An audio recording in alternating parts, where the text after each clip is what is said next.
There are many ways to address climate change, but concrete solutions must be plotted out. How can our global leaders take the lead? What will they talk about in Copenhagen? Here are some action key points that we want to present to the global leaders and the rest of the world.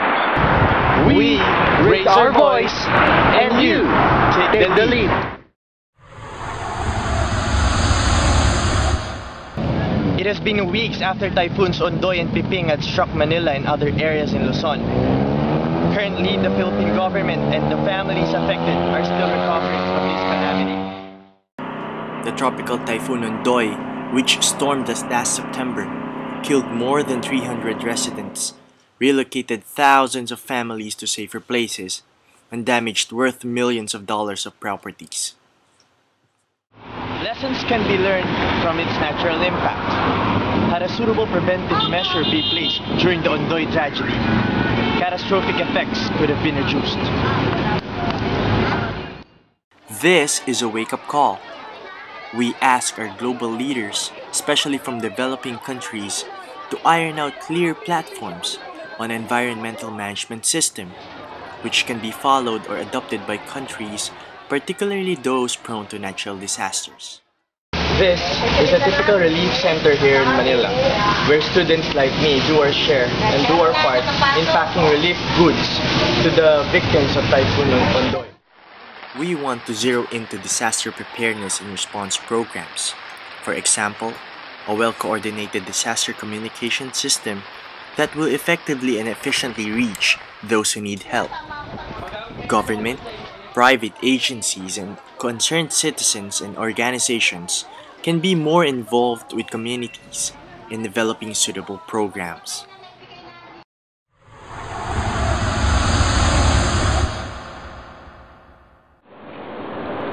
Industries in developed countries, like here in the United States, are still relying on fossil fuel, which heavily emits greenhouse gases.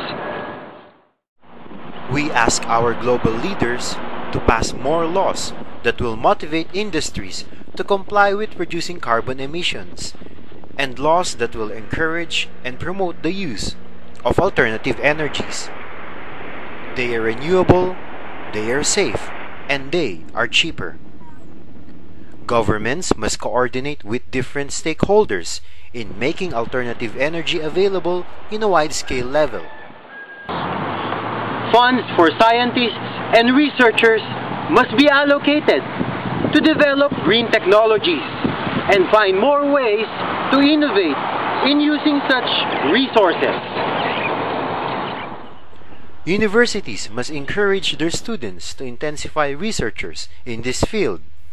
Economists must find ways to develop models that will make alternative energies marketable to consumers.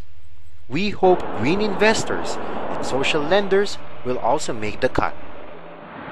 As alternative energy continues to develop, prices per kilowatt hour will continue to fall, and a lot of jobs will be generated. From hybrid cars down the road to the solar panels up the rooftops, alternative energies are vital resources to reduce and totally eliminate our addiction to oil. Their advantages far outweigh the disadvantages in every case. We know it's a difficult transition, but it's the best step to combat climate change. For ordinary citizens like us, the best thing we could do is follow simple steps to reduce the effects of global warming. Simply by conserving water. We could also recycle bottles and cans. This will help save the environment. We encourage the use of alternative energies, like these solar panels.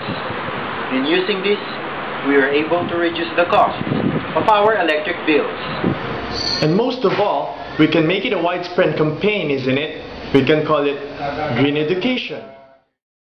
I am Paul Garilao, a Filipino environmental advocate from Hawaii. I am Alfonso Orioste, an environmental enthusiast from Manila. Clear environmental management system, Focus on green technologies, and campaign drive for green education. These are the key points that we want our global leaders to talk about. Wherever you are part of the world, be it in a developed country Or a developing country, let us translate our small voices into actions to reduce the impacts of climate change in our respective countries. There's no more time for finger pointing. We should focus now on solution seeking. And implement protocols that will protect us from the detrimental threats of climate change. We raise our voice, you take the lead.